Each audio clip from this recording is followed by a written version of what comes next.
ലോക നന്മയ്ക്ക് വേണ്ടി ഏറ്റവും കൂടുതൽ പ്രവർത്തിക്കാൻ പറ്റുന്ന ഒരു സിസ്റ്റം ഹോമിയോപ്പതിയാണ്. പക്ഷേ പല രാജ്യങ്ങളും ഹോമിയോപ്പതി നിരോധിച്ചിരിക്കുന്നു പറയുന്നു. എവിടെയാണ് ഒരു രാജ്യം പറഞ്ഞ ഹോമിയോപ്പതിക്കെതിരെ സംസാരിക്കുന്ന ആദ്യം നോക്കേണ്ടത് WHO വെബ്സൈറ്റിൽ പോയിട്ട് ഹോമിയോപ്പതി നടിച്ചു നോക്കുകയുണ്ടായി. ഉണ്ട്. ഈ ഡെങ്കുപ്പനി വന്നാൽ നിങ്ങൾക്ക് രക്ഷിച്ചെടുക്കാൻ കഴിയുമോ? ഇന്ന് 20,000, നാളെ 1 ലക്ഷം, ആണോ? മറ്റന്നാൾ 2 ലക്ഷം. കാരണം ഇത് എവിഡൻസാണ്. ഇത് മുഴുവൻ കിഡ്നി സ്റ്റോണാണ്. ഏതാണ്ട് ഒരു 200 സ്റ്റോണുകൾ എൻ്റെ കയ്യിൽ. നമ്മൾ കറക്റ്റ് മരുന്ന് ഐഡൻറ്റിഫൈ ചെയ്ത് കൊടുത്തതിന് ശേഷമാണല്ലോ ഈ റിസൾട്ട് കാണുന്നത്, അല്ലാതെ ചെന്ന് മന്ത്രിച്ചിട്ടല്ലല്ലോ. അപ്പോൾ അങ്ങനെ പറഞ്ഞു ഒതുക്കാൻ നോക്കരുത്, മനസ്സിലായി. ഒരു റൈറ്റ് സൈഡ് കംപ്ലീറ്റ് പാരലൈസ്ഡ് ആയി, സ്ട്രോക്കായി. ഞങ്ങൾക്കൊന്നും ചെയ്യാനില്ല. ഒരു ദിവസം തളർന്നു പോയി, സംസാരശേഷി കംപ്ലീറ്റ് പോയി. അച്ഛ അമ്മ എന്ന് പറഞ്ഞ് ചേച്ചിന്ന് വിളിച്ച് ഓടി നടന്ന കൊച്ചാ. 18-ാം ദിവസം കൊച്ചു എഴുന്നേറ്റ് നിൽക്കും. ഒരു 21 ദിവസം ആയപ്പോഴത്തേക്ക് കുഞ്ഞ് നടന്നു തുടങ്ങുക.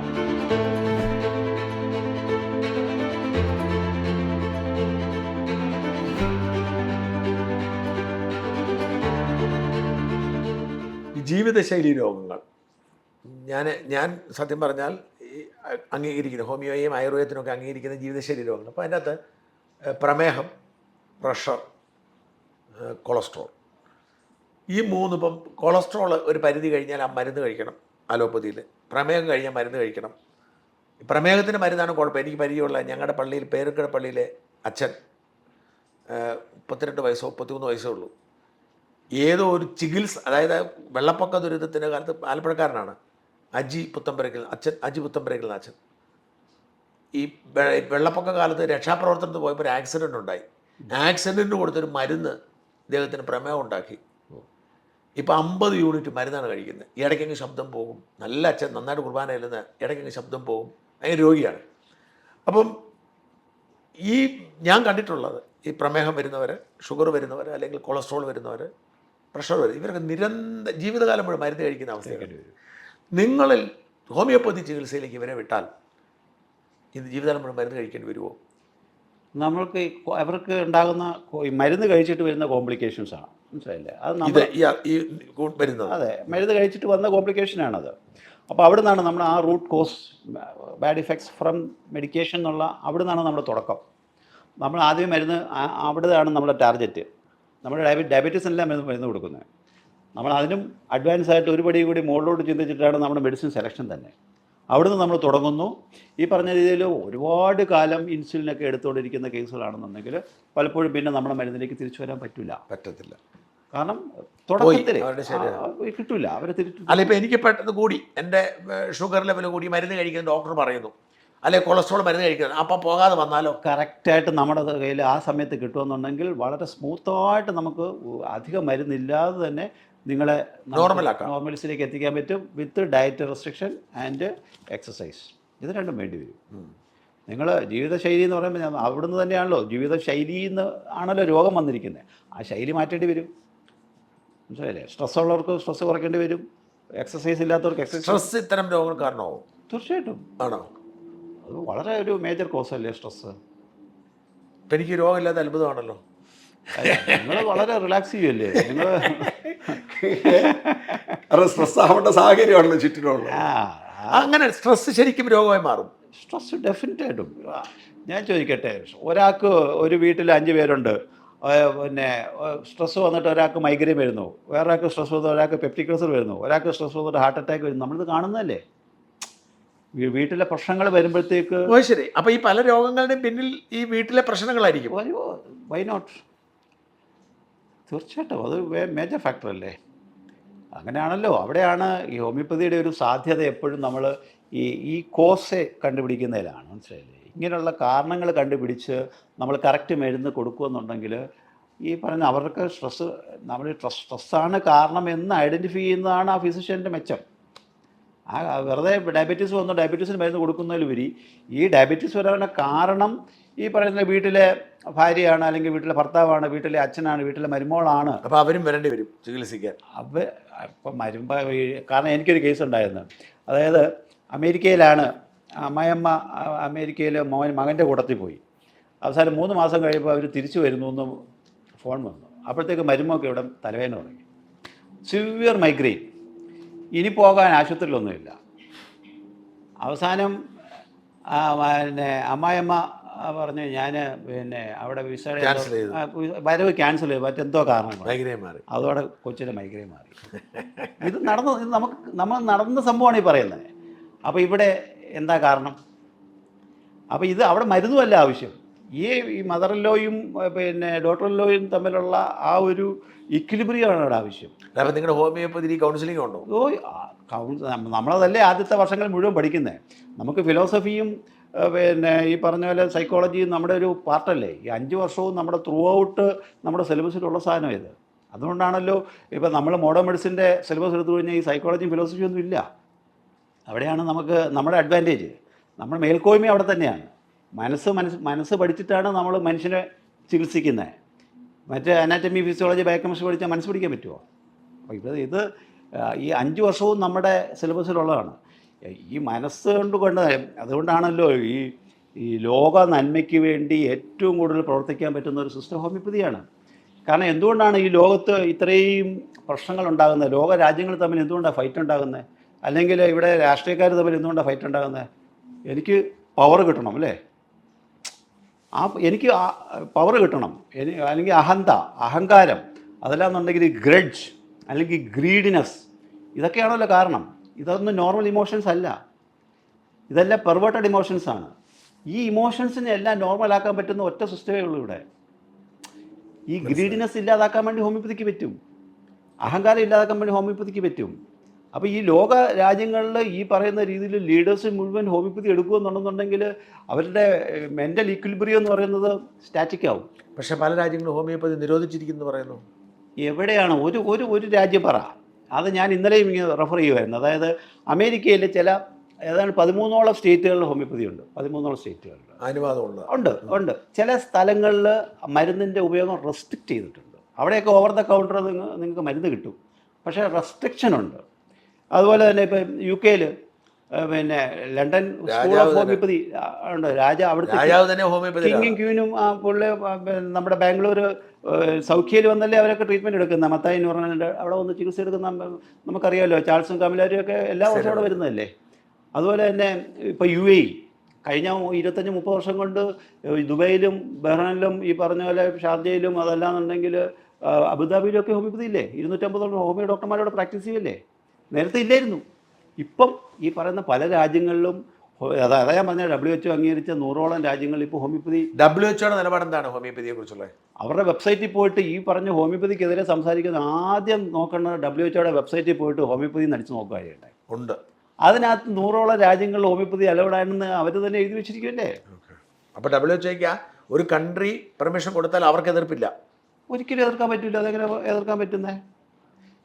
പല രാജ്യങ്ങളിലും ഇതിനെ തളർത്താൻ വേണ്ടിയുള്ള ശ്രമം നടത്തുന്നുണ്ട്. അതുകൊണ്ട് പല റെസ്ട്രിക്ഷൻസും വെച്ചിട്ടുണ്ട്, പല മരുന്നുകളും അവൈലബിൾ ആക്കാതെ നോക്കുന്നുണ്ട്, ഇതൊക്കെ ചെയ്യുന്നുണ്ട്. ഇത് മറ്റേ മാഫിയ തന്നെയായിരിക്കും ഉറപ്പായിട്ടും. പക്ഷേ അതിനെല്ലാം അതിജീവിച്ച് ഹോമിയോപ്പതി നിലനിൽക്കുന്നു എന്നുള്ളതാണ്. ഏറ്റവും അവസാനത്തെ ഹോമിയോപ്പതി ഏതാണ്ട് 150ഓളം സിസ്റ്റംസ് ഓഫ് മെഡിസിൻസ് ഇവിടെ ഉണ്ട്. അതിൽ ഏതാണ്ട് വെറും 225 വർഷം മാത്രമേ ഉള്ളൂ ഹോമിയോപ്പതി ഇവിടെ ഉണ്ടായിട്ട്. പക്ഷേ 100ഓളം രാജ്യങ്ങൾ ഇത് പ്രചരിക്കുകയും ചെയ്തു. ലോകത്തിൽ 2ാം സ്ഥാനം ഹോമിയോപ്പതിക്ക് എന്നുള്ളത്. ഹോമിയോപ്പതി വളർന്നു. അതല്ലേ പറഞ്ഞേ, ഈ ഏറ്റവും കൂടുതൽ ആൾക്കാർ ഡിപ്പെൻഡ് ചെയ്യുന്നത് അലോപ്പതിയാണ്. അതെ. 2ാമത് ലോകത്തിൽ ഏറ്റവും കൂടുതൽ ഡിപ്പെൻഡ് ചെയ്യുന്ന ഏത് സിസ്റ്റമാണ്? ഹോമിയോപ്പതിയാണ്. സംശയം എന്ത്? പിന്നെ ആയുർവേദം എവിടെ ഉള്ളത്? ആയുർവേദം ഇന്ത്യയിലും ഈ പറഞ്ഞ നേപ്പാളിലും അല്ലെങ്കിൽ ശ്രീലങ്കയിലും മാത്രമല്ലേ ഉള്ളൂ. വേറെ എവിടെ ഉള്ളത്? ഇപ്പം പറഞ്ഞ മറ്റേ UK ചിലപ്പോൾ അങ്ങിങ്ങോ ചില സെൻറ്റേഴ്സ് കാണുന്നു. പക്ഷേ ഹോമിയോപ്പതി അതുപോലല്ല. പല രാജ്യങ്ങളിലും അവരുടെ സിസ്റ്റത്തിൽ പെടുത്തിയിരിക്കുക. റഷ്യയിൽ ഈ അലോപ്പതി മോഡേൺ മെഡിസിൻ എടുത്തവർ വലിയ ഒഴുക്കാണ് ഹോമിയോപ്പതിയിലേക്ക് നടന്നുകൊണ്ടിരിക്കുന്നത്. ഈ ഹോമിയോപ്പതിയുടെ മെച്ചങ്ങൾ എന്തൊക്കെയാണ്? ഒന്ന്, ചിലവ് കുറവാണ്. വലിയ തോതിൽ മരുന്നിന് ചിലവ് കുറവാണ്. 2, പാർശ്വഫലങ്ങൾ ഇല്ല, ഒട്ടുമില്ല. പിന്നെ ചികിത്സിക്കാൻ ഭയങ്കര പ്രയാസമാണ്. രോഗനിർണയം എന്നല്ല, മരുന്ന് കണ്ടുപിടിക്കുക എന്നുള്ളത് വലിയ പ്രയാസമാണ്. നല്ല സ്കില്ലുള്ളവർക്ക് മാത്രമേ ഹോമിയോപ്പതി പ്രാക്ടീസ് ചെയ്യാൻ പറ്റൂ. അപ്പോൾ ഈ ഹോമിയോ ഡോക്ടർ ആയി എന്നതുകൊണ്ടാവണോ നിർബന്ധം? ഒരു കാര്യമില്ല. ഒരു സർട്ടിഫിക്കറ്റ് കിട്ടിയെന്ന് പറഞ്ഞിട്ട് ഒരിക്കലും അവർക്ക് സ്കില്ലുണ്ടാകണമെന്നില്ല. അതുകൊണ്ടാണ് ഞങ്ങളുടെ ഇടയിൽ റാങ്ക് ഹോൾഡേഴ്സ് പലരും പ്രാക്ടീസ് ചെയ്യുന്നില്ല. കാരണം സ്കില്ലില്ല, മാർക്ക് കൂടുതലാണ്. 99% അല്ലെങ്കിൽ 100% മാർക്കുണ്ട് എന്ന് പറഞ്ഞിട്ട് രോഗിയെ കണ്ടിട്ട് അവർക്ക് മരുന്ന് കണ്ടുപിടിക്കാനുള്ള സ്കില്ലില്ല എന്നുണ്ടെങ്കിൽ ദേ കാൻ പ്രാക്ടീസ്. മരുന്ന് കൊടുത്തിട്ട് രോഗം കുറയുന്നില്ലെങ്കിൽ ഇപ്പം രോഗി വരില്ലല്ലോ. അപ്പം നല്ല സ്കില്ല് വേണം. നല്ല സ്കില്ലല്ല, ഏറ്റവും ആ സ്കില്ല് എങ്ങനെ ഡെവലപ്പ് ചെയ്യുന്നത്?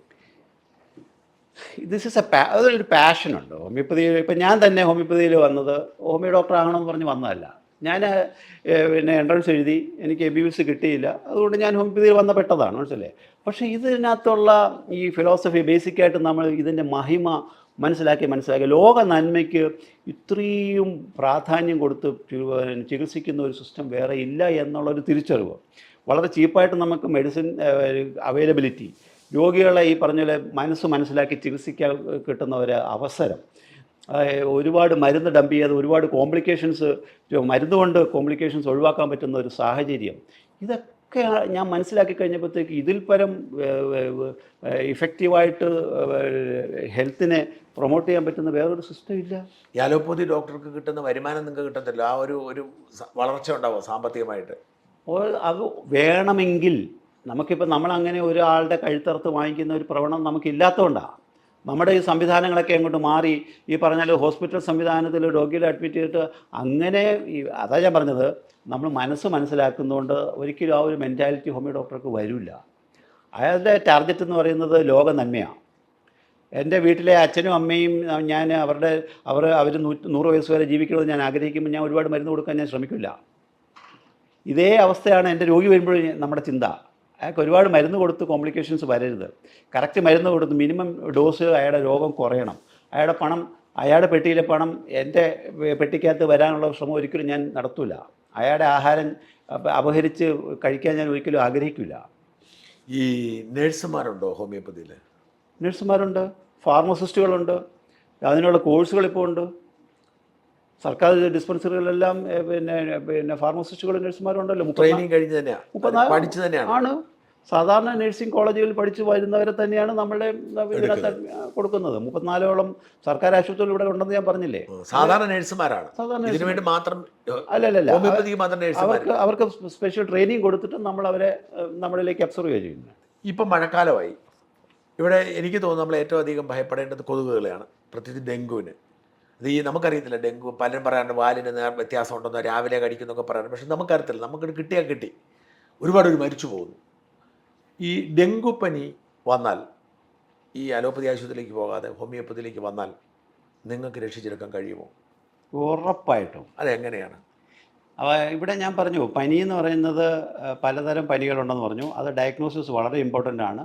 അപ്പോൾ ഒരു പനി വന്നു കഴിഞ്ഞാൽ ഇപ്പോൾ ഈ കൊതുകുകൾ കൂടുതലുള്ള സ്ഥലത്താണ്, അല്ലെങ്കിൽ കൊതുക് കുത്തിയിട്ടുണ്ട്, അല്ലെങ്കിൽ കൊതുക് ഡെങ്കു പനിയുള്ള ഏരിയയിൽ ദിവസവും കൊതുകടിയുള്ള ഒരാളാണ് ഞാൻ. കാരണം വൈകുന്നേരം പറമ്പിൽ ഇറങ്ങാൻ പണിയാൻ പോകും, നിറച്ച് മേല് മുഴുവൻ കൊതുക. ഭാഗ്യം കൊണ്ട് ഡെങ്കു കുത്തിയിട്ടില്ലാത്തതുകൊണ്ട് രക്ഷപ്പെട്ട് നിൽക്കുന്നതാണ്, അതുകൊണ്ട് പറഞ്ഞതാണ്. അല്ല, അത് പകൽ കുത്തുന്ന കൊതുകാണ് ഇതുണ്ടാക്കുന്നത്, നമുക്ക് അറിയാമല്ലോ. പകൽ കുത്തുന്ന ടൈം ഉണ്ടോ? പകൽ സമയത്ത് സന്ധ്യ കഴിഞ്ഞ് കുത്തുന്ന, രാത്രി കുത്തുന്ന കൊതുകല്ല ഈ ഡെങ്കിപ്പനി ഉണ്ടാകും. വൈകുന്നേരങ്ങളിലോ? വൈകുന്നേരങ്ങൾ ഉണ്ടാക്കുന്നത് വേറെ മറ്റ് രോഗങ്ങളാണ്. അപ്പം ഞാൻ പറമ്പിൽ പണിയാൻ പോകുന്നത് വൈകുന്നേരം കുത്തുന്നത്. സന്ധ്യയ്ക്ക് മുമ്പാണെങ്കിൽ തീർച്ചയായിട്ടും ഒരു 5-5:30 ആകുമ്പോഴാണ് എനിക്കിത് കുത്തു കിട്ടുന്നത്. കുഴപ്പമില്ല, അത് ഡെങ്കു വരത്തില്ല. അത് ഡെങ്കിയിലേക്ക് തന്നെ ചിലപ്പം രാത്രി എന്ന് പറയുന്നത് ഒരു 8 മണിക്ക് ശേഷമുള്ളത് ചിന്തിച്ചാൽ മതി. അതിന് മുമ്പ് കഴിച്ചു കഴിഞ്ഞാൽ ചിലപ്പോൾ കിട്ടാം. അപ്പോൾ അവിടെ നമ്മൾ ആദ്യമേ തന്നെ ഇപ്പം ഫസ്റ്റ് ഡേയിൽ തന്നെ ഈ RNA, ഈ വൈറസിൻ്റെ പ്രോട്ടീനെ കണ്ടുപിടിക്കാനുള്ള സംവിധാനം ഇപ്പോൾ ഉണ്ട്. ബ്ലഡ് ആദ്യത്തെ ദിവസം തന്നെ പനി വന്നാൽ അന്ന് തന്നെ കൊണ്ടുപോയി NS1 ഡെങ്കു നോക്കിക്കഴിഞ്ഞാൽ ഡെങ്കു പോസിറ്റീവ് ആണോ അല്ലയോ എന്ന് അറിയാൻ പറ്റും. അങ്ങനെയുള്ള അവസ്ഥയിൽ എന്ന് പറഞ്ഞിട്ട് പെട്ടെന്ന് രോഗി അങ്ങ് മരിച്ചു പോകത്തൊന്നുമില്ല. അവർ ഈ platelet count 1.5 lakhs to 4.5 lakhs ആണ് പ്ലേറ്റ്ലെറ്റ് ഉള്ളത് നോർമല്. അപ്പോൾ അതിനകത്തുനിന്ന് ഈ പ്ലേറ്റ്ലെറ്റ് കുറഞ്ഞ് ഒരു 20,000-ൽ താഴെ വന്നാൽ മാത്രമാണ് ഈ ഡെങ്കുവിന് കോംപ്ലിക്കേഷൻ ഉണ്ടാകുന്നത്. അതുവരെയും രോഗിക്ക് കുഴപ്പമൊന്നുമില്ല. അയാൾ കറക്റ്റായിട്ട് മോണിറ്റർ ചെയ്ത് ഒന്നരാടവോ എല്ലാ ദിവസമോ ഈ പ്ലേറ്റ്ലെറ്റ് കൗണ്ട് നോക്കി നമ്മൾ ചികിത്സിക്കുക എന്നുള്ളതാണ്. അപ്പോൾ അങ്ങനെ ഒരു ഇതിൽ ശരിക്കും ഡെങ്കുവിന് ഡയഗ്നോസ് ചെയ്ത് കഴിഞ്ഞാൽ നമ്മുടെ മെഡിസിൻ റെസ്റ്റോക്സോ, യൂപ്പറ്റോറിയോ, പിന്നെ ഈ പറഞ്ഞ രീതിയിൽ ബ്രയോഡിയോ, അങ്ങനെ കുറേ മരുന്നുകൾ നമുക്ക് വളരെ പ്ലേറ്റ്ലെറ്റ് ജമ്പിങ് ആണ്. അതായത് സാധാരണ രീതിയിൽ 20,000 കഴിഞ്ഞ് കഴിഞ്ഞാൽ നമ്മൾ ബ്ലഡ് ട്രാൻസ്ഫ്യൂഷൻ നടത്തുന്നത്, പ്ലേറ്റ്ലെറ്റ് കയറ്റുക ചെയ്യുന്നത്. അപ്പോൾ അത് ഓരോ ദിവസം കഴിയുമ്പോഴും 10,000 ഇങ്ങനെ കൂടത്തുള്ളൂ. പക്ഷേ ഹോമിയോപ്പതി മെഡിസിൻ കൊടുക്കുകയാണെന്നുണ്ടെങ്കിലുണ്ടല്ലോ, ഇന്ന് 20,000, നാളെ 1,00,000, മറ്റന്നാൾ 2,00,000. കാരണം ഇത് എവിഡൻസാണ്. മനസ്സിലായി.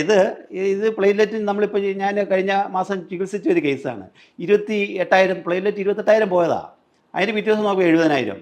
അതിൻ്റെ പിറ്റേ ദിവസം 186, അതായത് 1,86,000. അത് കഴിഞ്ഞിട്ട് 3 ദിവസം കഴിഞ്ഞ് നോക്കിയപ്പോഴത്തേക്ക് 2,80,000. ഇത് ഒരാഴ്ച കൊണ്ട് അയാളുടെ പ്ലേറ്റ്ലെറ്റ് കൗണ്ട് 28 നിന്ന് ഈ 2,80,000 ആകുക. ഇത് എവിഡൻസാണ്. അപ്പോൾ ഇത്ര ഇഫക്റ്റീവായിട്ട് ഹോമിയോപ്പതിക്ക് മാനേജ് ചെയ്യാൻ പറ്റുമെന്നുള്ളതാണ്. ഇത് എത്ര പേർക്കറിയാം?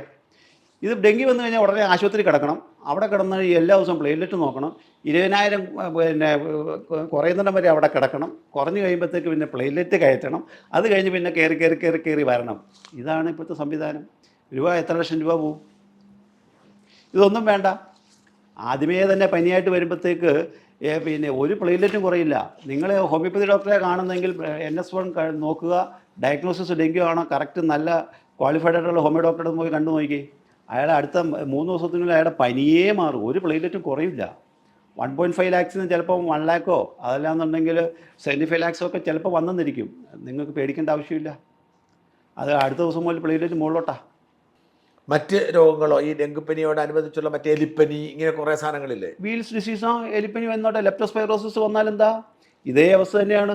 ഹോമിയോപ്പതിയിൽ നമ്മൾ സിംറ്റം വെച്ചിട്ടാണല്ലോ മരുന്ന് എടുക്കുന്നത്. ഡയഗ്നോസിസ് ഒക്കെ അയാളെ എലിയിൽ നിന്ന് രക്ഷപ്പെടുത്തണം, എലി കടിക്കാതെ നോക്കണം, അല്ലെങ്കിൽ എലി മൂത്രമൊഴിച്ച വെള്ളത്തിൽ മുറിവുകളിലൂടെ ആൾ ഇറങ്ങരുത്, ഇങ്ങനെയുള്ള ബാക്കിയുള്ളവരെ പ്രൊട്ടക്ട് ചെയ്യാൻ വേണ്ടി ഇതെല്ലാം നമ്മൾ പറഞ്ഞു കൊടുക്കേണ്ടി വരും. അത് ഡെങ്കി വീൽസ് ഡിസീസ് ആണ് എന്ന് നമ്മൾ ഡയഗ്നോസ് ചെയ്താലേ അത് പറഞ്ഞു കൊടുക്കാൻ പറ്റും, മറ്റുള്ളവരെ രക്ഷപ്പെടുത്താൻ വേണ്ടി.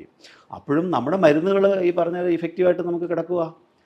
ഏത് പനി, ഇപ്പോൾ മലേറിയ ആണെന്നുണ്ടെങ്കിലും ഡെങ്കി ആണെന്നുണ്ടെങ്കിലും ഈ ലെപ്റ്റോസ്പൈറോസിസ് ആണെന്നുണ്ടെങ്കിലും ഈവൻ നമുക്ക് കോവിഡ് ആണല്ലോ ഇതിലെല്ലാം വലിയ മാരകമായിരുന്നു. അത് നമ്മൾ ഓൾറെഡി പറഞ്ഞു കഴിഞ്ഞല്ലോ. സർജിക്കൽ ട്രീറ്റ്മെൻറ്റിലേക്ക് പോയാലോ? ഇപ്പം നമ്മൾ പറഞ്ഞ യെസ്, അത് ഹോമിയോപ്പതിയിൽ ഏറ്റവും കൂടുതൽ സാധ്യതയുള്ള ഒരു മേഖലയാണ് സർജിക്കൽ ഡിസീസ്. അതിൽ ഞാൻ 30 വർഷം കൊണ്ട് cure without surgery is my motto. അത് ഓപ്പറേഷൻ ഒഴിവാക്കി ചലഞ്ച് ചെയ്ത് ചികിത്സിക്കുന്ന ആളാണ് ഞാൻ. അത് അക്യൂട്ട് അപ്പൻഡിസൈറ്റിസ് മുതൽ ഈ പറഞ്ഞ വളരെ മാരകമായിട്ടുള്ള ക്യാൻസർ വരെയും നമ്മൾ നോക്കും. ചലഞ്ച് ചെയ്ത് തന്നെ ട്രീറ്റ് ചെയ്യും.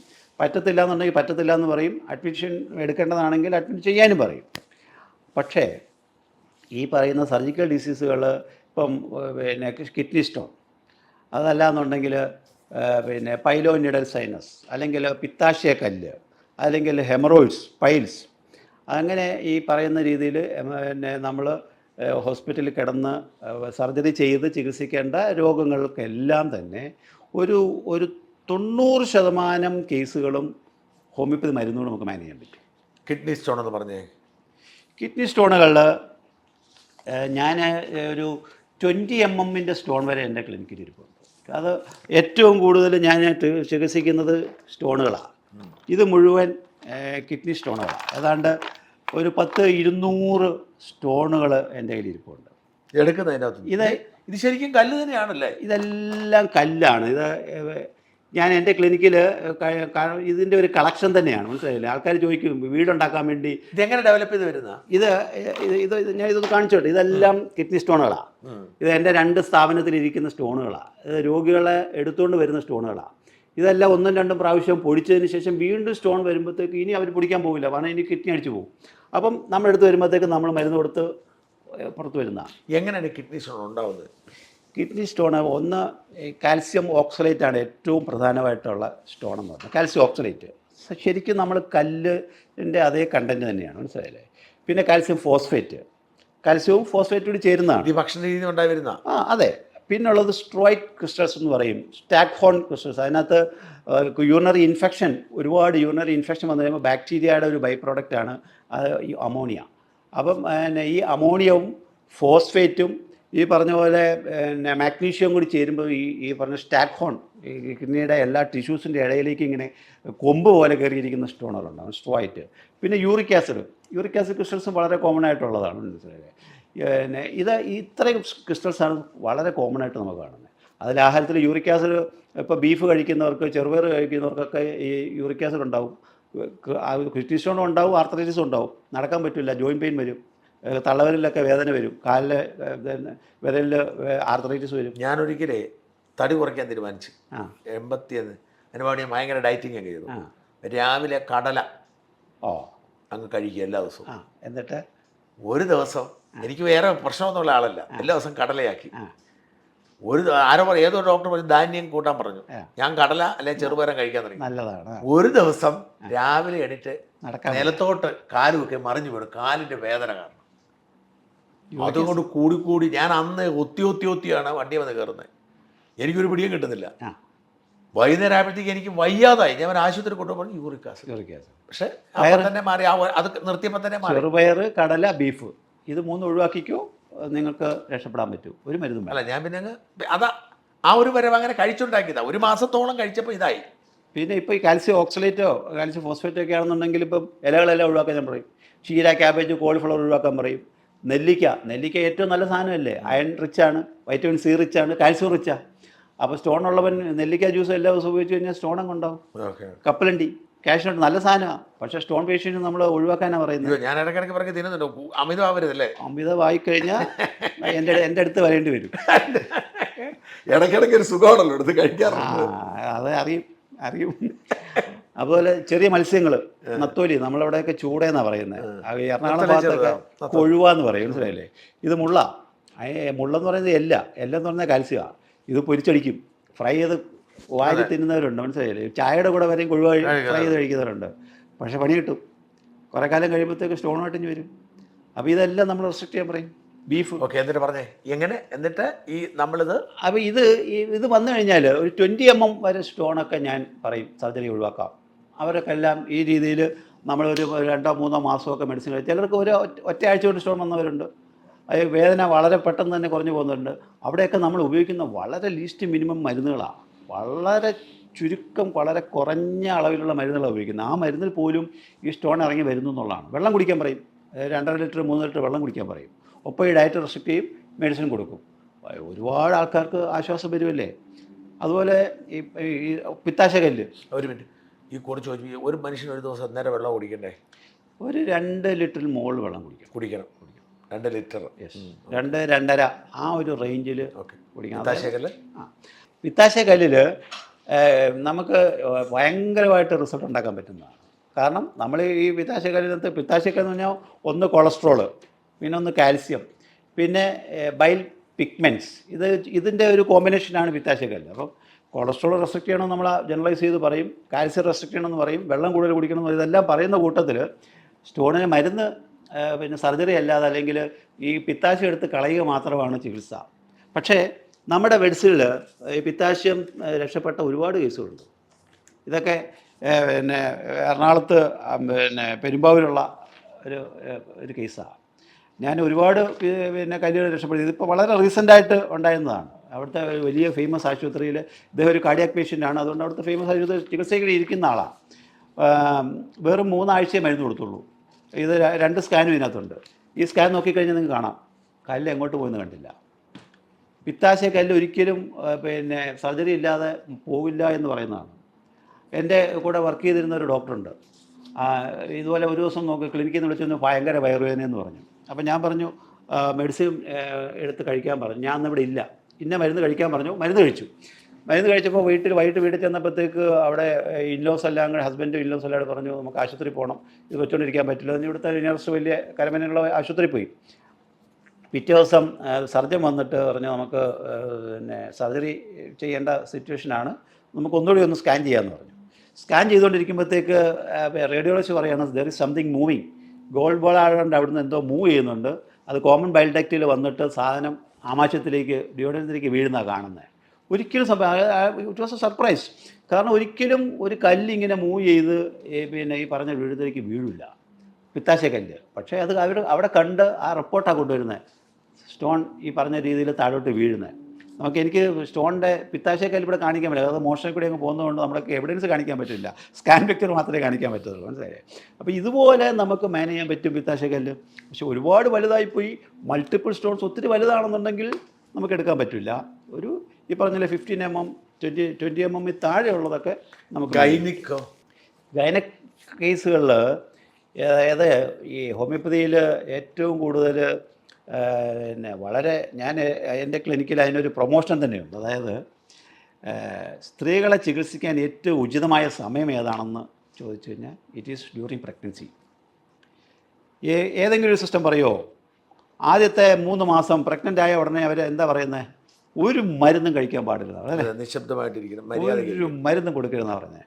പക്ഷേ ഈ 3 മാസമാണ് ഇവർ ഏറ്റവും കൂടുതൽ സിംറ്റംസ് കാണിക്കുന്നത്. നിങ്ങൾ ഈ പ്രഗ്നൻസി സമയം എന്ന് പറഞ്ഞാൽ ഛർദിൽ, ഈ പറഞ്ഞ വയറുവേദന, ക്ഷീണം, BP കൂടുന്നു, ക്രാംസ് ഉണ്ടാകുന്നു, ഡിസ്ചാർജ് ഉണ്ടാകുന്നു, ആങ്സൈറ്റി ഉണ്ടാകുന്നു, ഫിയർ ഉണ്ടാകുന്നു, ഉറക്കക്കുറവ് വരുന്നു, BP കൂടുന്നു. ഇവരൊന്നും നോർമലായിരുന്ന ആൾക്കാരാണ്. ഈ പ്രഗ്നൻസി എന്ന് പറയുന്നത് നോർമൽ ഫിസിയോളജിക്കൽ പ്രോസസ്സാണ്. നഖം വളരുന്ന പോലെ, മുടി വളരുന്ന പോലെ ഒരു പ്രോസസ്സാണ് നടക്കുന്നത്. അപ്പോഴത്തേക്കാണ് ഈ പറയുന്ന ഇല്ലാത്ത രോഗങ്ങൾ മുഴുവൻ. അപ്പോൾ ഈ സമയത്ത് വേണ്ട മരുന്ന് കൊടുക്കാൻ. അപ്പം നമ്മൾ ഹോമിയോപ്പതിക്കാരുടെ സമയത്തുള്ള ഈ രോഗങ്ങളൊക്കെ ഒന്നെങ്കിൽ അടിച്ചമർത്തി വെച്ചിരുന്ന രോഗങ്ങളാണ്, അതിപ്പോൾ ചാടി വരിക. അതല്ലെങ്കിൽ ഫ്യൂച്ചറിൽ വരാൻ പോകുന്ന രോഗങ്ങളാണ്. അല്ലെങ്കിൽ അപ്പനപ്പൂപ്പന്മാരിൽ ഉണ്ടായിരുന്ന ഏതൊക്കെയോ രോഗങ്ങൾ ഇപ്പോൾ പ്രകടമാകുന്നത്. അതുകൊണ്ടാണ് ഷുഗർ കൂടുന്നത്, ഡയബറ്റീസ് വരുന്നത്.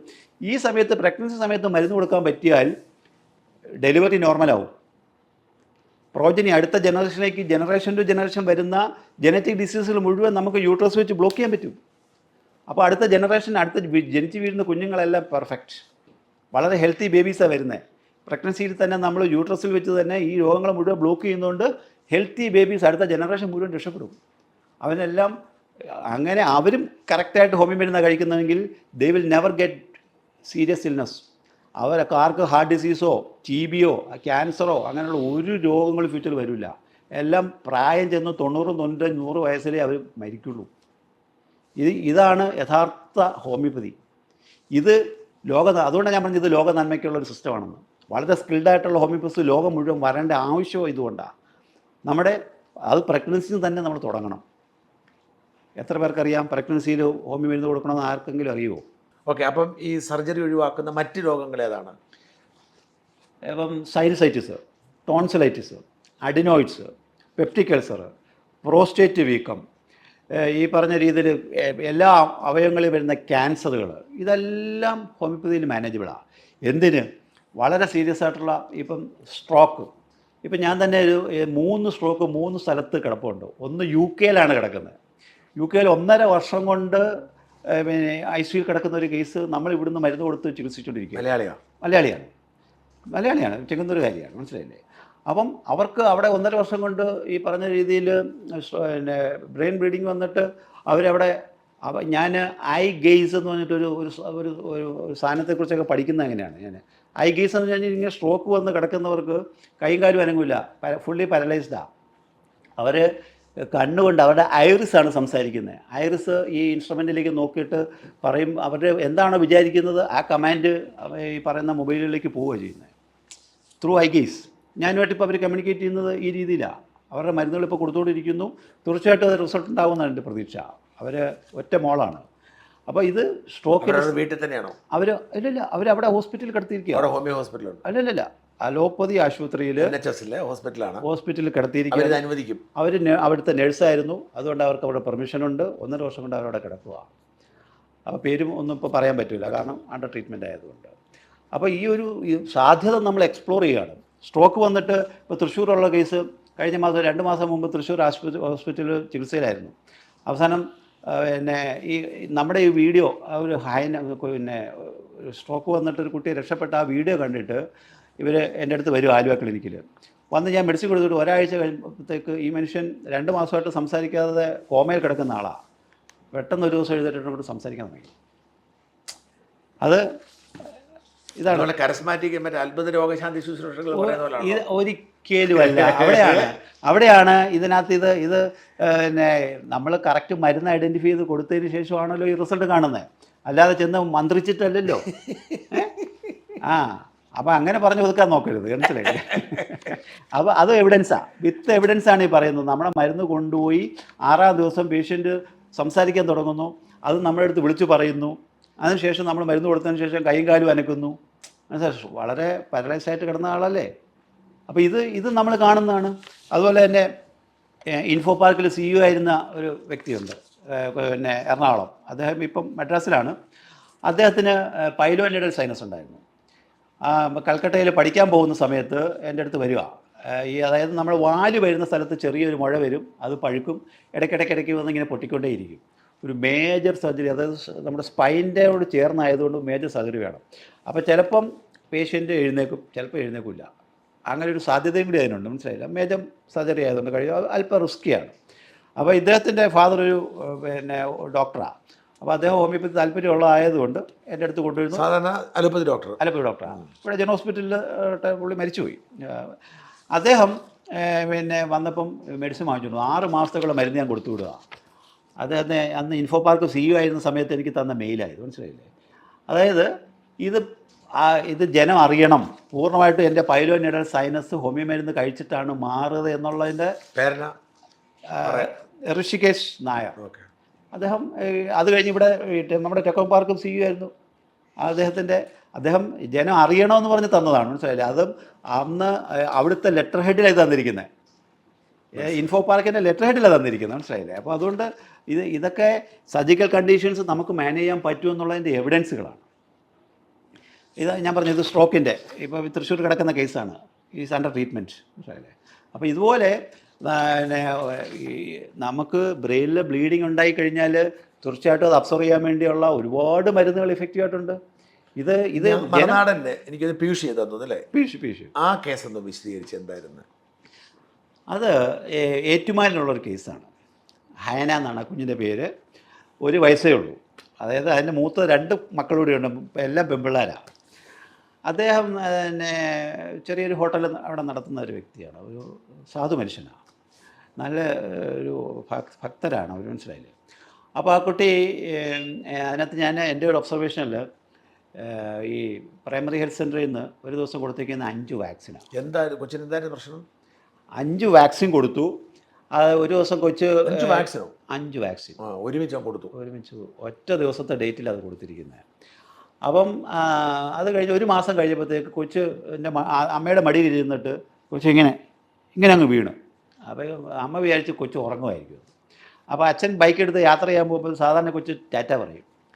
കുഞ്ഞ് അപ്പം പോകുന്നു എന്ന് പറഞ്ഞിട്ട് എഴുന്നേൽക്കുന്നില്ല.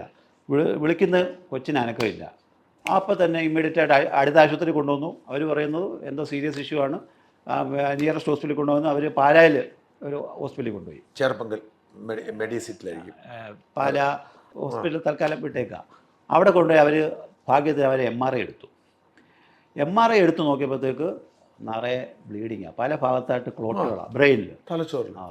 1 വയസ്സുള്ള കുട്ടിക്ക് ഒരു റൈറ്റ് സൈഡ് കംപ്ലീറ്റ് പാരലൈസ്ഡ് ആയിപ്പോയി, സ്ട്രോക്കായിരുന്നു. അവിടെ 5 ദിവസം കിടത്തി. അപ്പോൾ അവർക്ക് അവിടുത്തെ പിന്നെ ഇത് എമൗണ്ട് താങ്ങാൻ പറ്റുന്നില്ല. കൊച്ചിന് ഒരു വ്യത്യാസവും ഇല്ല. അവിടെ നിന്ന് നേരെ അവർ ഡിസ്ചാർജ് ചെയ്ത് കോട്ടയത്തെ ESI ആശുപത്രി കൊണ്ടുവന്നു. 18 ദിവസം ICU കിടത്തി.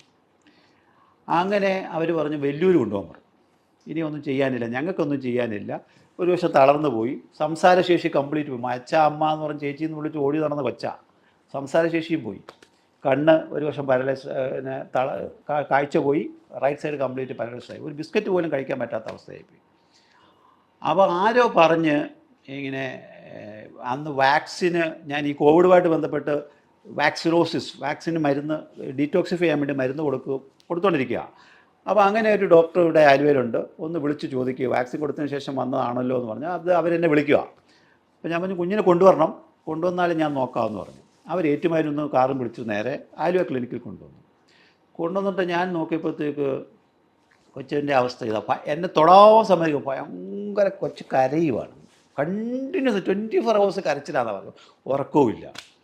അപ്പോൾ തൊടാൻ പറ്റുന്നില്ല, നോക്കാൻ പറ്റുന്നില്ല. ഞാൻ പറഞ്ഞു കൊച്ചിനൊരു 3 മാസം ചികിത്സ വേണ്ടി വരും, കുഞ്ഞ് എഴുന്നേക്കും, നടക്കും എന്ന് ഞാൻ പറയുക.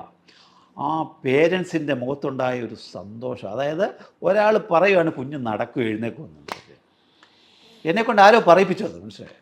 എന്തായാലും ആ ഒരു കോൺഫിഡൻസ് ഒരു കൊച്ചിന് മരുന്ന് കൊടുക്കുകയാണ്. ഈ ബ്ലഡ് ക്ലോട്ട് റിലീസ് ചെയ്യാനുള്ള മരുന്നാണ് കൊടുക്കുന്നത്, ആർണിക്ക. ഞാൻ മരുന്ന് തന്നെ പറഞ്ഞേക്കാം, ആർണിക്ക 1M പ്ലസിങ് മെത്തേഡ് 5 തുള്ളി വെച്ച് 3 നേരം വളരെ ലീസ്റ്റ് മിനിമം ഡോസ് കൊടുക്കുന്നു. 3-ാം ദിവസം എന്നെ വിളിച്ചിട്ട് പോകും. അപ്പോൾ എല്ലാ ദിവസവും വീഡിയോ അയച്ച് തരണമെന്ന് പറഞ്ഞിട്ടുണ്ട് കൊച്ചിനെ. എല്ലാ ദിവസവും ഒരു വീഡിയോ എടുത്ത് അയക്കും. കൊണ്ടുപോയി 3-ാം ദിവസം കുഞ്ഞ് കംപ്ലീറ്റ് കരച്ചിൽ നിർത്തുന്നു.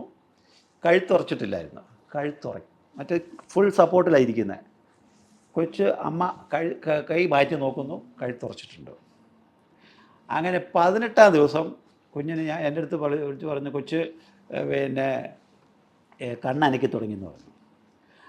ഞാൻ പറഞ്ഞൊരു വാക്കർ വാങ്ങിച്ചു കൊടുക്കാൻ പറഞ്ഞു. നമ്മൾ 3 മാസം കഴിയുമ്പോഴത്തേക്ക് കുഞ്ഞിന് നടക്കാൻ 6 മാസമൊക്കെ ആകുമ്പോഴത്തേക്ക് വാക്കർ വാങ്ങി ആ ഒരു സാധനം വാങ്ങിച്ചു കൊടുക്കാൻ പറഞ്ഞു. അതിനെ അത് ഇരുത്തിയിട്ടുള്ള വീഡിയോ പിന്നെ എനിക്ക് വരുന്നത്. കൊച്ചു എഴുന്നേക്കാൻ ശ്രമിക്കുന്നത്. 18-ാം ദിവസം കൊച്ചു എഴുന്നേറ്റ് നിൽക്കുന്നു. ഒരു 21 ദിവസമായപ്പോഴത്തേക്ക് കുഞ്ഞ് നടന്നു തുടങ്ങുക.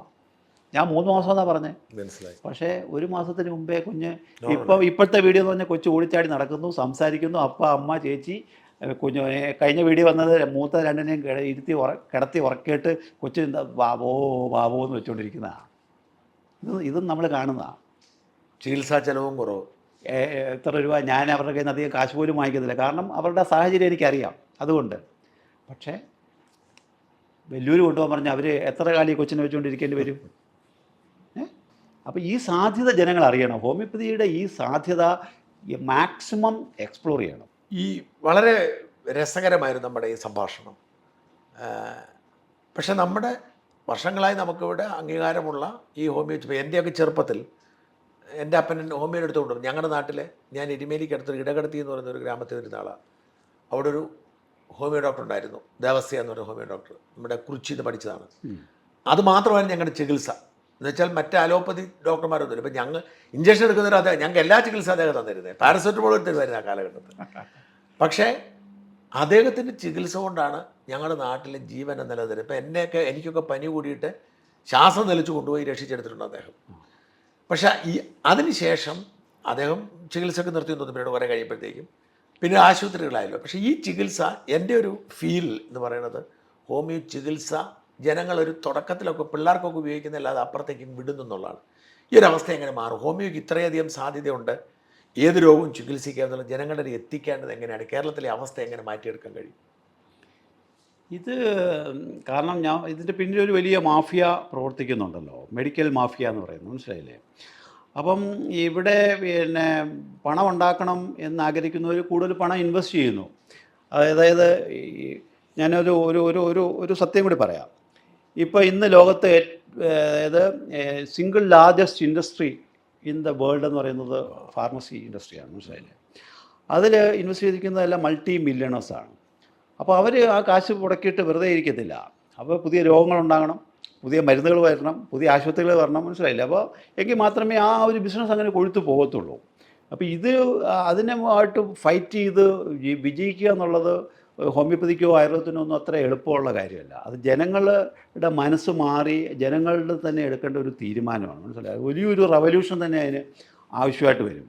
കേരളത്തിലെ അവസ്ഥയോ? കേരളം കുറച്ചൊരു ഭേദമാണ്. അല്ല, ഈ ലോകത്തിൽ അതാ പറഞ്ഞ കേരളം എന്ന് പറയുന്നത് ഹോമിയോപ്പതിയുടെ തലസ്ഥാനം എന്ന് അതുകൊണ്ടാണ് പറയുന്നത്. ഈറ്റില്ലമാണ്. അത് ഇത്രയും ഗവൺമെൻറ് സംവിധാനത്തിൽ ഇത്രയും ഡിസ്പെൻസറികളുള്ള ഒരു രാജ്യവുമില്ല.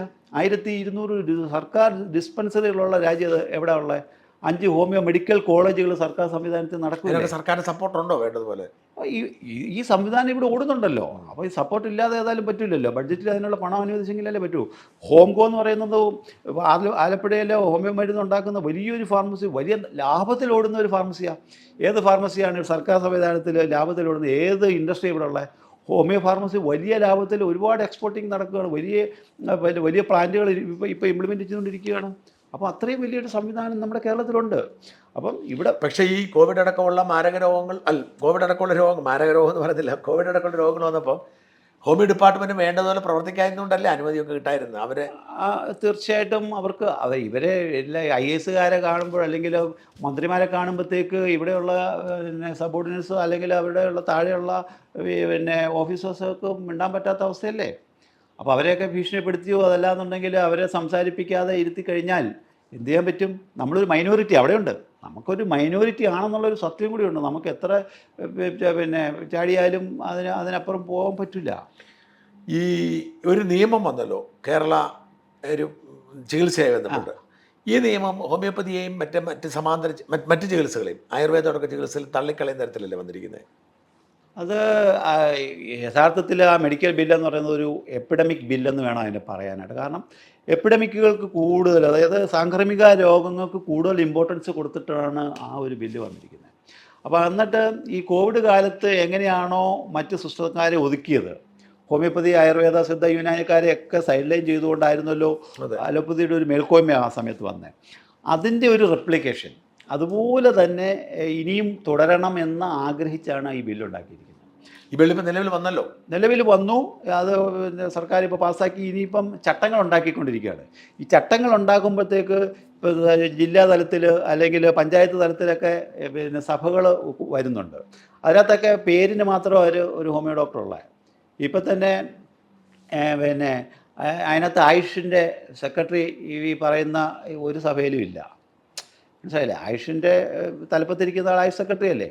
അപ്പോൾ ഹെൽത്ത് സെക്രട്ടറി ഉണ്ട്, ആയുഷ് സെക്രട്ടറി ഇല്ല.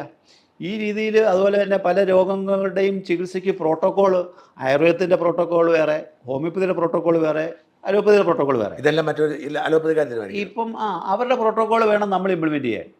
അപ്പോൾ ഒരു കോവിഡ് പോലെ ഒരു എപ്പിഡമിക് പെട്ടെന്ന് വന്നു കഴിഞ്ഞാൽ ഉടനെ സർക്കാർ പറയും ഈ പറഞ്ഞ ഈ പ്രോട്ടോക്കോൾ അനുസരിച്ച് ചികിത്സിക്കാമെന്ന് പറഞ്ഞു കഴിഞ്ഞാൽ ആ ഒരു സിസ്റ്റത്തിന് മാത്രമേ ചികിത്സിക്കാൻ പറ്റൂ. നിങ്ങൾ അതിനെതിരെ എന്ത് നടപടി എടുക്കുന്നത്? നമ്മൾ അതിന് ഈ ചട്ടങ്ങൾ പരിഷ്കരിക്കുമ്പോഴത്തേക്ക് അതിനകത്തെല്ലാം നമ്മുടെ ഈ പ്രോട്ടോക്കോൾ ഇൻക്ലൂഡ് ചെയ്യണമെന്നും കൂടുതൽ പ്രാതിനിധ്യം കിട്ടണമെന്ന് പറഞ്ഞിട്ട് ഇപ്പോഴും പിന്നെ സർക്കാരിനെ അപ്രോച്ച് ചെയ്ത് നമ്മൾ നടക്കുക. നമ്മുടെ അസോസിയേഷനൊക്കെ ഇപ്പോൾ അതിൻ്റെ പുറകെയാണ്. ഇത് ഇംപ്ലിമെന്റ് ചെയ്യുന്നതിന് മുമ്പ് നിങ്ങൾക്ക് ഇടപെടാൻ പറ്റായിരുന്നോ? ഞങ്ങളൊക്കെ ഒരുപാട് അതിനകത്ത് ഇടപെട്ടതാണ്. അന്നൊക്കെ പല അസോസിയേഷനുകളിലും ഇതിനകത്ത് പ്രശ്നമില്ല എന്ന് പറഞ്ഞ് ഇരുന്നു. പക്ഷേ ഇത് ഇംപ്ലിമെൻറ്റ് ചെയ്യാൻ തുടങ്ങിക്കഴിഞ്ഞപ്പോഴത്തേക്കാണ് മനസ്സിലായി ഇതിനകത്ത് പ്രശ്നങ്ങളുണ്ടെന്ന്. ഇപ്പോൾ അവരെല്ലാം വളരെ കൂലങ്കശമായിട്ട് ഇത് ചർച്ച ചെയ്യുകയും ഈ പറഞ്ഞ ഇടപെടാൻ പറ്റുന്ന മേഖലയിലൊക്കെ ഇടപെടുകയും വക്കീലന്മാരെ പിന്നെ കൂട്ടിക്കൊണ്ട് ചർച്ച നടത്തുകയും നിവേദനങ്ങൾ കൊടുക്കുകയൊക്കെ ചെയ്തുകൊണ്ടിരിക്കുകയും. ഹൈക്കോടതിയിൽ പോകുന്നുണ്ടോ? ഈ സർക്കാർ അതിന് ഫേവറബിളായിട്ട് ഇതിനകത്ത് നിയമങ്ങൾ പിന്നെ ഭേദഗതി ചെയ്യുമെന്നുണ്ടെങ്കിൽ നമുക്ക് അതിൻ്റെ ആവശ്യം വരുന്നില്ലല്ലോ. നമ്മളിപ്പോൾ ചട്ടങ്ങൾ ഉണ്ടാക്കുമ്പോഴത്തേക്ക് ഹോമിയോപ്പതിക്ക് ഒരു പ്രാതിനിധ്യം കിട്ടുന്നു. നമ്മുടെ ഡയറക്ടറെ എല്ലാ സഭകളിലും നമ്മുടെ ഡയറക്ടറെ ഉൾപ്പെടുത്തണം, അല്ലെങ്കിൽ അവിടുത്തെ DMOമാരെ ഉൾപ്പെടുത്തണം. ഇതൊന്നുമില്ല. ഇപ്പോൾ ആയുഷിൻ എന്നുള്ളൊരു മെഡിക്കൽ ഓഫീസർ മാത്രമാണ് ഇതിനകത്ത് ഉൾപ്പെടുത്തിയിരിക്കുന്നത്. ഇപ്പം ഈ ചട്ടങ്ങൾ ഉണ്ടാക്കാൻ വേണ്ടി ഉണ്ടാക്കിയ ഒരു സഭയിൽ നമ്മുടെ ഈ പറഞ്ഞ ഡയറക്ടർ ഇല്ല, ഹെൽത്ത് സെക്രട്ടറി, നമ്മുടെ ആയുഷ് സെക്രട്ടറി ഇല്ല, ഒരു DMOമാരും ഇല്ല. വെറും ഒരു പൊളിറ്റിക്കൽ ബേസിലുള്ള ഒരു വ്യക്തിയെ മാത്രം വെച്ചിട്ടാണ് സർക്കാർ പിന്നെ ഈ ചട്ടങ്ങൾ ഉണ്ടാക്കാൻ വേണ്ടിയുള്ള ആ ഒരു ഗ്രൂപ്പിൽ പോലും നമുക്ക് പ്രാതിനിധ്യം കിട്ടിയിട്ടില്ല. ഇതിനെല്ലാം നമ്മളിപ്പോൾ ശബ്ദം ഉയർത്തിക്കൊണ്ട് ഇരിക്കുകയാണ്. എന്തായാലും എനിക്ക് തോന്നുന്നു ജനങ്ങൾക്ക് വളരെ ഉപകാരപ്രദമായൊരു ചർച്ചയാണെന്ന്. ഞാനിത് നിയമപരമായതുകൊണ്ടാണ് ഞാനിതിനെ പ്രോത്സാഹിപ്പിച്ചത്. തീർച്ചയായും ഹോമിയോപ്പതി കൂടുതൽ ആളുകളിലേക്ക് മനസ്സിലാവട്ടെ എന്ന് പറഞ്ഞു. എനിക്കുള്ളൊരു എൻ്റെ സുഹൃത്ത് ആരിഫ് ഹുസൈൻ തെരുവോത്ത് ഇപ്പോൾ രംഗത്തിറങ്ങും ഇത് കാണുമ്പോഴത്തേക്കും. എനിക്കത് വലിയ സ്നേഹമുള്ള ആളാണ് അദ്ദേഹം. പണ്ട് ഞാൻ ഈ ഹോമിയോപ്പതിയെ പ്രൊമോട്ട് ചെയ്തപ്പോൾ എന്നെ പലതവണ വിളിച്ചു. ഞാൻ നമ്മളെ സംവാദത്തിലില്ല, കാരണം ഞാൻ എക്സ്പേർട്ടല്ല. അപ്പോൾ അദ്ദേഹം ഹോമിയോ ഡോക്ടർ ആയിരുന്നല്ലോ. എന്താ അങ്ങനെയൊക്കെ സംഭവിക്കുന്ന ആൾ അത് ഉപേക്ഷിച്ചിട്ട് അദ്ദേഹത്തിൻ്റെ പുറകെ പോയിരിക്കും? അതെ, ഞാൻ പറഞ്ഞു ഇതൊരു പാഷനാണെന്ന് ഞാൻ പറഞ്ഞല്ലോ. അത്രയും അൾട്രാ സ്കില്ലുള്ളവർക്ക് മാത്രമേ ഹോമിയോപ്പതിയിൽ രക്ഷപ്പെടാൻ പറ്റൂ. സ്കില്ലില്ലാത്തവരൊക്കെ ഇതിനകത്ത് പൊഴിഞ്ഞു പോകും. അപ്പോൾ ഒരു അമ്മ പെറ്റ മക്കളെല്ലാം ഒരുപോലെ വരില്ലല്ലോ. അപ്പോൾ അതുകൊണ്ട് ചിലർ പിന്നെ വിദ്യാഭ്യാസം കൊണ്ട് മെച്ചപ്പെടുന്നവരുണ്ട്, പണം കൊണ്ട് മെച്ചപ്പെടുന്നവരുണ്ട്, ഈ പറഞ്ഞ ബുദ്ധിയില്ലാതെ താഴെ പോകുന്നവരുമുണ്ട്. അപ്പോൾ ഇതെല്ലാം ഉൾക്കൊള്ളാൻ നമ്മളെ കൊണ്ട് പറ്റണമല്ലോ. അപ്പോൾ ആ കൂട്ടത്തിൽ പെടുത്തിയാൽ മതി. ബുദ്ധിയുള്ള ആളാണ്, ഈ കാര്യത്തിൽ പാഷൻ ഇല്ലായിരുന്നിരിക്കാം. ആയിരിക്കാം, അതുകൊണ്ടായിരിക്കാം. ഈ ഹോമിയോപ്പതിയും കുട്ടികൾ പഠിക്കുന്നത് നമ്മൾ എൻട്രൻസ് എഴുതിയിട്ട് അത്രയും കാലം തന്നെ 5 കൊല്ലം തന്നെയാണല്ലേ? 4.5 വർഷം പഠിത്തം, 1 വർഷം ഹൗസ് സർജൻസി. മറ്റേപോലെ തന്നെ പഠിക്കുന്നത് 5.5 വർഷം. അത് PG ആണ്, ഇതുപോലെ തന്നെ ചെയ്യാം. PG കഴിഞ്ഞിട്ട് ഇത് കഴിഞ്ഞതിന് ശേഷം അതിനുള്ള എൻട്രൻസ് ഉണ്ട്. സർക്കാർ ഇപ്പം ഗവൺമെൻറ് കോഴിക്കോട് ഹോമിയോ മെഡിക്കൽ കോളേജിലും തിരുവനന്തപുരം ഹോമിയോ മെഡിക്കൽ കോളേജിലും PG കോഴ്സുണ്ട്. കോട്ടയത്ത് കുറിച്ചിയിൽ സെൻട്രൽ ഗവൺമെൻറ് നടത്തുന്ന PG കോഴ്സുണ്ട്. അവിടെയൊക്കെ അഡ്മിഷനുണ്ട്. 10-15 സീറ്റുകളുണ്ട് അവിടെയെല്ലാം. എന്തായാലും ഈ രോഗത്തെക്കുറിച്ചും ചികിത്സയെക്കുറിച്ചും ജനങ്ങളുടെ തെറ്റായ ചില ധാരണകൾ മാറട്ടെ എന്ന് പ്രാർത്ഥിക്കുന്ന ഇൻ്റർവ്യൂവിൽ ആളുകളിലേക്ക് എത്തട്ടെ. അങ്ങനെ ആളുകൾ ഹോമിയോ ചികിത്സയ്ക്കും അവർക്ക് ഇതാണ് ചിലവ് കുറഞ്ഞതും സുരക്ഷിതവുമെന്ന് അവർക്ക് തിരിച്ചറിയട്ടെ എന്നാണ് പ്രാർത്ഥന. ആശംസകൾ. നന്ദി. Thank you.